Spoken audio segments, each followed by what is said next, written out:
So you want to build a robust IoT client on the Pico 2W, but you don't want to wrestle with complex network stacks. Hi, I'm John, your concierge to the world of the Raspberry Pi Pico and embedded tech. Often I think of Mongoose as just a web server. I'm wrong, of course. Today I'm going to show you how to use its powerful MQTT capability to get your Pico 2W talking to the world quickly and easily. Thanks to Mongoose WS for supporting this episode. Let's get to work. Of course, this isn't the first time we've looked at Mongoose on the channel, but every time I look at Mongoose and think about it, I think about it as an embedded web server and with that wonderful web UI design tool, or running web services, which I do on lots of projects. But that isn't where we're going in this video at all. We're in fact not going to look at any of the web server stack. What we're looking at is MQTT client, the ability to publish and subscribe to the world of MQTT, which is an IoT protocol. So what we're going to have is we're going to have a broker, and I'm going to use a commercial broker called Flespy, and I'm going to have clients, or one client anyway, my Pico 2W, which is going to connect to that broker. And the way that MQTT works is you have a permanent connection between your client and the broker, and then you're able to publish and subscribe to messages. So you subscribe to a given topic, and then you're able to publish to topics, and anyone publishing to a topic that you'd subscribe to, you get a copy of that message sent over to you. Now, topic space is a hierarchy, which means we can do some magic wild carding when we're subscribing to things. But basically, we have a topics where we're structuring it in terms of lots of parents, and financially topics down as the leaves of our tree. So we write this down with, of course, slashes between them, just like a folder name. You can find my example for this over on my GitHub account, and of course there's a link in the description. So let's just have a look at the repo where I'm putting these new set of Mongoose examples. And in that repo, we've got a folder called MQTT. Now that is going to be pulling in a new version of Mongoose from the library here. So I've got a version of Mongoose here. The other libraries are for the other examples I've been working on, so don't worry about those. So our example, which I'm calling RT here, is basically just going to pull in our Mongoose example library from that folder up there. And otherwise, it's a pretty standard CMake file for a Pico 2W. The Mongoose Library CMake, well, that's just basically going to go and find mongoose.c and put that in.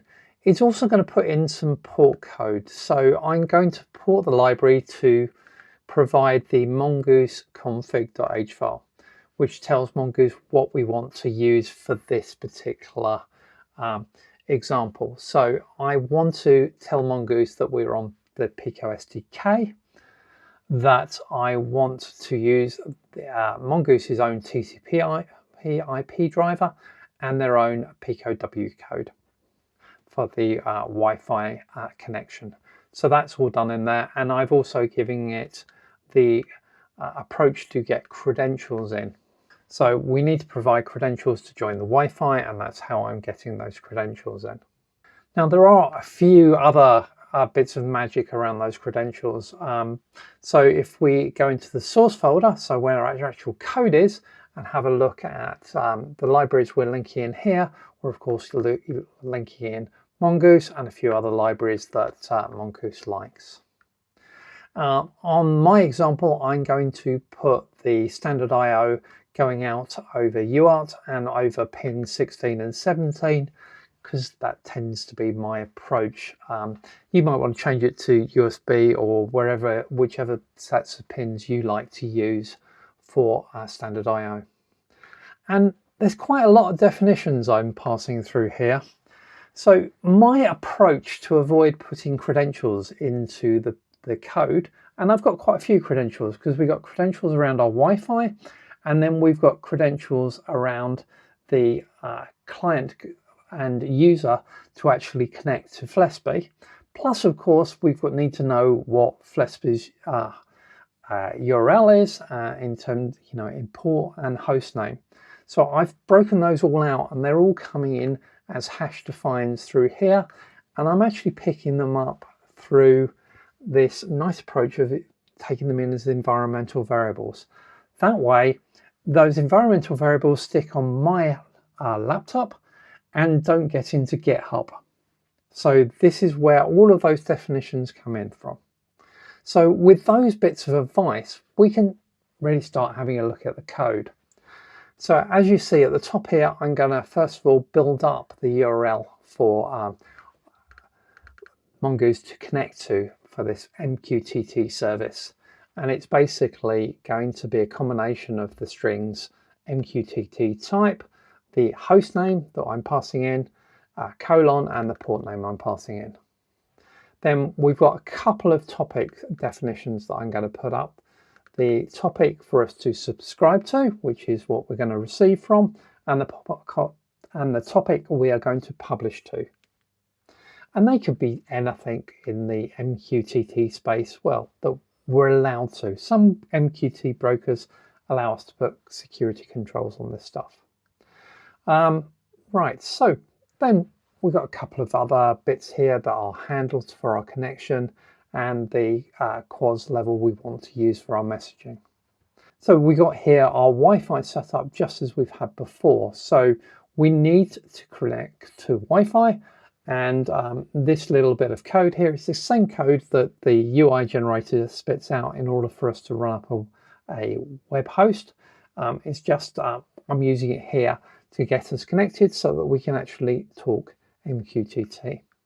And we've got a couple of helper functions here that I'm writing to subscribe and to publish. And they're basically just setting up the options and the commands we need to do in order to actually just publish some data to the topic that we've got here.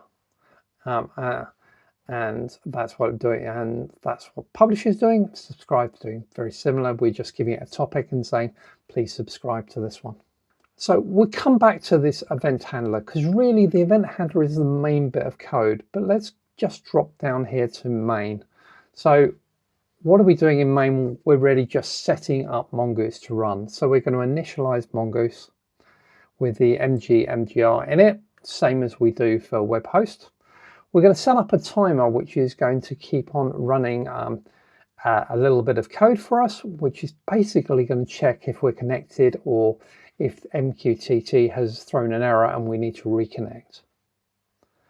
And we need to keep running our Mongoose poll function very similarly to what we do when we're running a web server. So that timer code really here is going through and doing some checks to see if we're connected. And it works out if we're connected, because if we're connected, we will have a MQTT con variable set to something other than null. So if it's not set to null, then we actually need to reinitialize the connection string. And that's what that's doing there. So we're reconnecting. That uses this set of options data up here, which very keyly includes the username and the client ID, and indeed the password for the credentials to connect to Flespy. And remember, those are coming in through hash defines, and it's rather key that we actually convert them into Mongoose strings, because Mongoose strings have both the buffer data and a length within the structure, and so those functions are quite key there. If you just try to assign the value from a hash define, it will actually work and not give you an error, but then actually the code won't work because it will assume that the length of the string is 0 and therefore there's nothing in it. Right, and so everything else, all of our actual logic is controlled as often it is in the world of MQTT in a set of events. And these are the events that we're going through, whether when we're opening the connection, where we're trying to connect it, This is code in here that I've copied out of their example that potentially could do this for TLS connections, though actually the only one I've tested this from and what I'm working on here is actually an unsecured connection. So there's no TLS level security on it. So the real thing here is, this is when we get a response back that we are connected. So if the MQTT or MQTT open, so we've got a connection, we are connected, then we will actually initialize the subscribe. So we will subscribe to our topic. That's great. And the other thing is when we receive a message, because we've subscribed to it, so then anything published to that channel, we'll receive a message about. So if we receive a message, then we're going to diddle with that message and create a new one, telling it that we actually got that message, and we'll publish that one back out onto our publish topic. And that's really about it. I suppose the other thing in here is if things go wrong and we lose our connection, then we're going to nuke that connection string or connection pointer in order that we are triggering that timer to reconnect us. And that's it. It's quite a simple example, but it is all about how this event handler works, because we're basically handling all of those events all the time coming back from MQTT.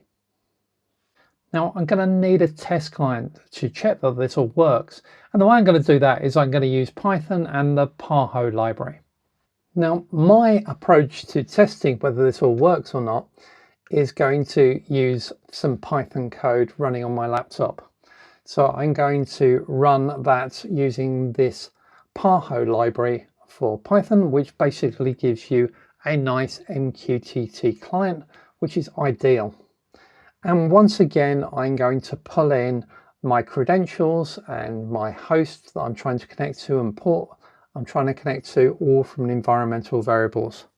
Now it is quite key that actually the client ID that you're using to test from is different from the client ID of the device we've just built.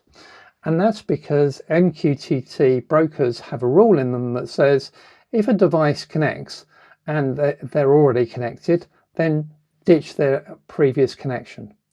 So if you try to reuse your credentials and just have two devices talking the same one, then the second one will always boot the first one off. So you have been warned. But anyway, I'm going to pull in those credentials from there. And then what we're basically going to do is we're going to subscribe to a special set of topics. So we're going to basically subscribe to a wildcard. So anything that is published anywhere near the MG123 hierarchy of topics, anything under that we will actually get as a message back. That way we'll actually see both the message we're going to publish to the RX topic and the response coming back on the TX topic. And so what else have we got in here? We've got a callback that happens when we connect, and we've got a callback that happens when we receive a message. And both of those I'm just going to print stuff out. And then we're going to really just set up the connection, which is all of that little bit of code here. Now, Paho did one of those horrible things between version 1 and version 2, and it actually changed its API. So it's actually got slightly different API than it used to, and you have to tell it which version of the API we want to use. So we are actually in this one using the new version 2 API. And then we basically get this up and running, start up the client loop, so it's checking things, subscribe to our subscribe topic, and then we just publish some JSON data, which is just fake JSON data, into our client. And we'll sit there waiting for that to publish and just sleep there waiting and listening to all of the messages coming back. So before the demo, a quick thank you to Mongoose for sponsoring this video. And Mongoose is a full TCP/IP network stack with embedded web server, MQTT client, and built-in TLS support. and it even does things like firmware update, as I've shown in a previous video. Mongoose is used by hundreds of companies, big and small, one-person freelancers to multinationals like Bosch, Siemens, Google and Samsung. NASA even used Mongoose on the International Space Station. And you should use it too. With Mongoose, you can quickly create professional web UI devices with dashboards, with zero knowledge of web, as well as connect to cloud services like AWS's IoT or your own private network servers. So let's run this up as a demo and see how this all works. So we're going to have our Pico boot up and start connecting to Flespy. So first of all, it's going to try and find some Wi-Fi and get us online, and then it's connected to Flespy. So now I'm going to use my Paho client to actually send it a message, and you see I'll get back both the message I've sent because I'm listening to both topics and the message that's been echoed back from our Pico 2W running Mongoose. So success. And you can see in the log down the bottom on the Mongoose telemetry that we actually received the message and we're publishing out a new message too. So Mongoose gives you a full network stack that rivals FreeRTOS's core MQTT setup that I used in my Lightsaber and my fan control project. It's definitely a tool you need in your architectural toolkit, as an option anyway. Now, if this concierge level guidance saves you some time today, consider dropping me a super thanks with that button below the video. I'm fundraising to get the channel over to the open source conference in San Francisco this year, and I'd love your help in getting me there. And I'd love to meet you there, my friends, in person. Your support makes this mission possible. Now you can also check out some of my other projects. How about my Lightsaber project, which uses MQTT2 using FreeRTOS's framework?